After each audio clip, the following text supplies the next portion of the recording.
Welcome to the Evolve Fitness Podcast.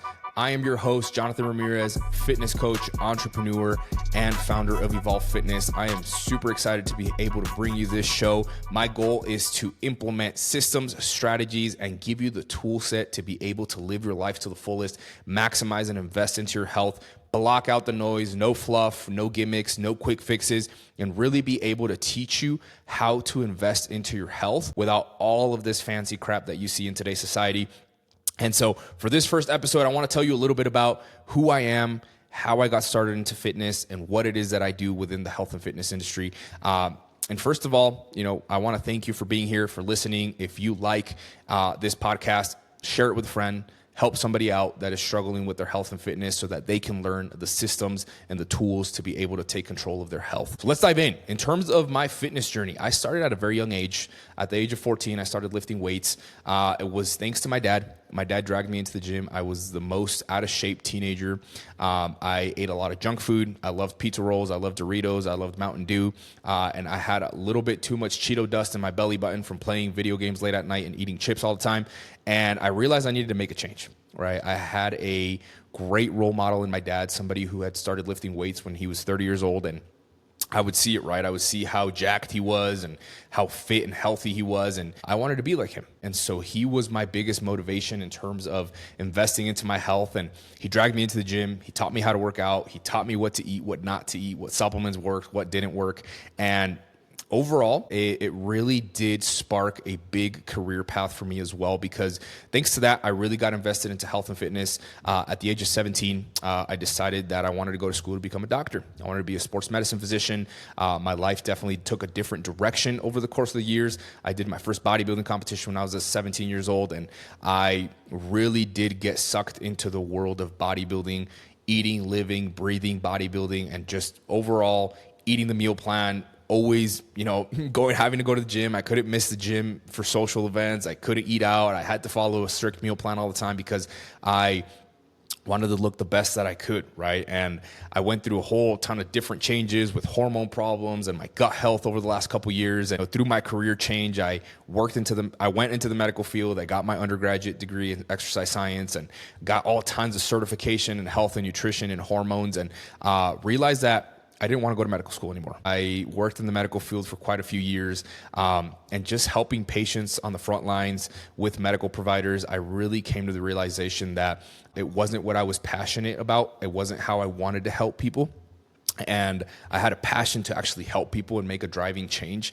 And the hospital system is really up and down, right? You really never know what you're going to get. There is great doctors out there. We need them. But within the realm that I worked in, right, I really saw how prescription drugs were just handed to people for quick fixes. Somebody came in with, high blood sugar. Hey, here's metformin to bring down your blood sugar. But there was no education behind nutrition, training, how to live a healthier life, how you could reverse your blood sugar through lifestyle changes, right? And so I wanted to be that driving change. I wanted to be the person that could be at that front line to help people invest into their health and their fitness without having to go through those quick fixes or having to get on these medications, or now in today's society, the semaglutides, the GLP-1s, right? And helping people to actually invest in their health. And so I decided to drop out of medical school. I ended up not, going, but in reality, I wouldn't say I wasted. It taught me a lot of lessons. It gave me a new perspective in life. I actually went back to school, got my graduate degree in business administration. So I got my MBA, and I decided to go within, the corporate world. I wanted to help people on the side with my fitness coaching. So that was fulfilling my emptiness, right, of helping people. And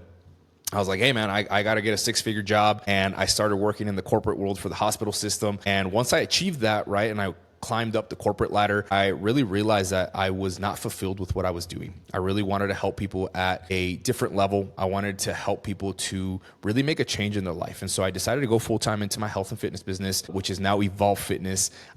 I met my wife about 3 years ago, and my wife and I now run Evolve Fitness together. And we have helped over 500 people invest into their health, all the way from the busy mom, the busy dad, to doctors, lawyers, business owners, entrepreneurs, you name it. We've worked with tons and tons of people to help them with their gut health, their hormone, their nutrition, their training, and really help them unlock that next level of their health and their fitness to live the best quality life that they can, right? And for me, it really was something that I realized needed a shift in today's society, just because of all the misinformation and the fad diets and the quick fixes that there are in today's society.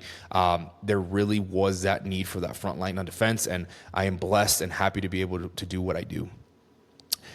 And so let's talk about the social media trap, and something that we see in today's society in terms of people starting their fitness journey, and kind of how social media can be a trap for a lot of people. We live in a world where we live on highlight reels. It's not a real life showcase of how we actually live our lives. Everybody posts their best.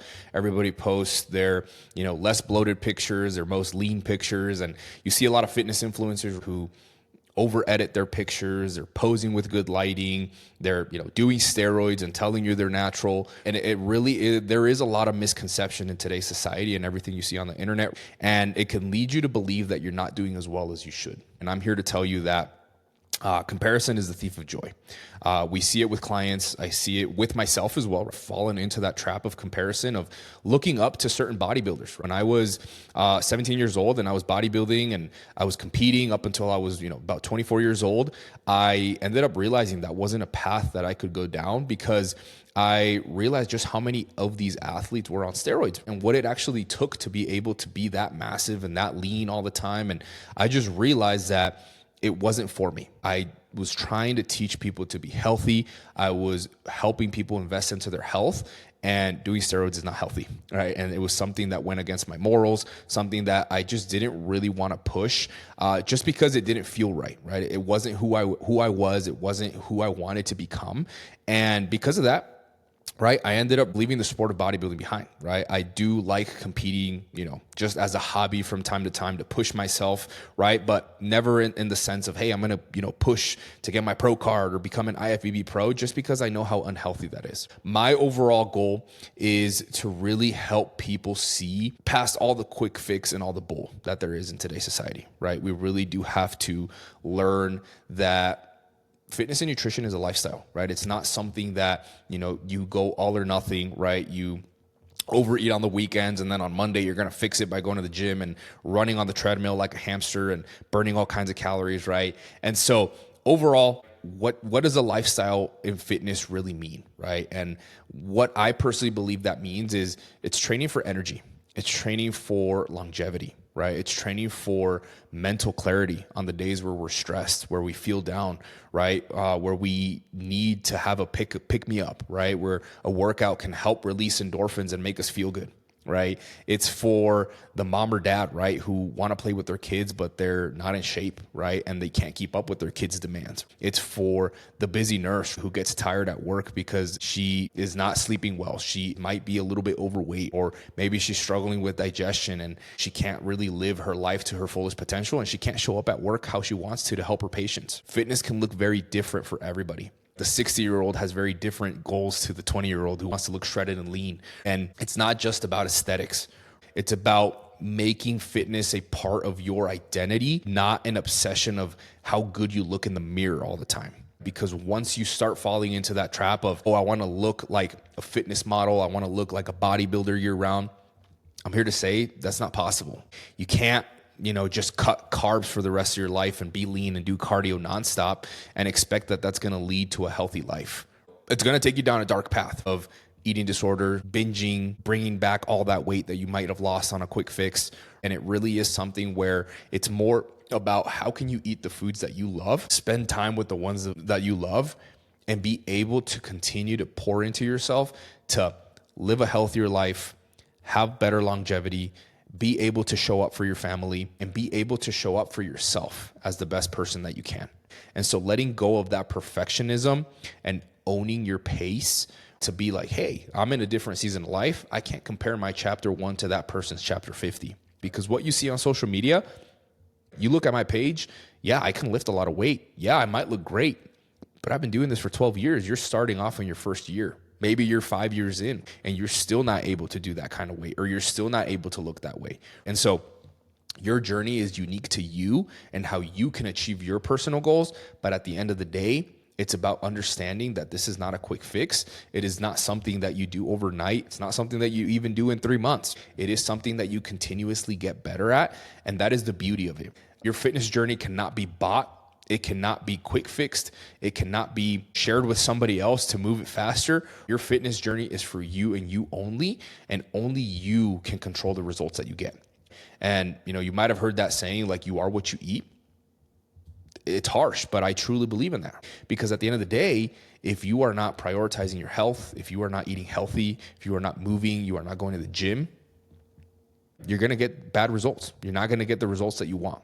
And so overall, how you want to approach your health and your fitness, during this podcast, my goal is to teach you those different tool sets, to be able to show you strategies and things that you can implement that you might be struggling with, because somebody who claims to have a slow metabolism but doesn't eat any calories, there's a different strategy that they might need. Somebody who has a parasite or H. pylori or constipation or has acne problems or hormonal shifts can't lose weight the same as somebody who has a healthy metabolism and had just been overeating for quite a while.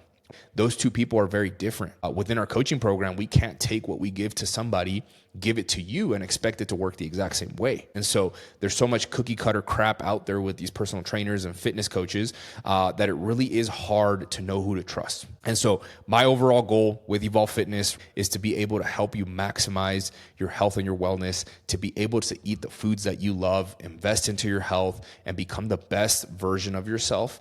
And for us, it's really not about perfection, but progression. Not performance for applause, but consistency for life. That is what we want to teach you. We want to teach you how to be consistent, how to pour into this, because when you pour into your health and your fitness, you are pouring into so many different areas of your life. So I am excited to bring you guys more episodes within the Evolve Fitness podcast to be able to provide you value-driven information, practical application that you guys can implement into your own health and fitness, and something that can provide you a perspective and help you reflect on your own journey. I appreciate you guys listening in today's episode. If you like this episode, make sure to give us a follow, like the podcast, share it with a friend, share it with somebody who, might need to reflect. Are you chasing a body? Or are you building a lifestyle and, having a source of information within Evolve Fitness that can help them reach their goals? If you guys have any questions, you can shoot me a DM on Instagram. And if you guys want to learn more about our coaching program, shoot me a DM at coach_JRamFit on Instagram. Thank you guys for listening. Much love. Appreciate y'all. Take care.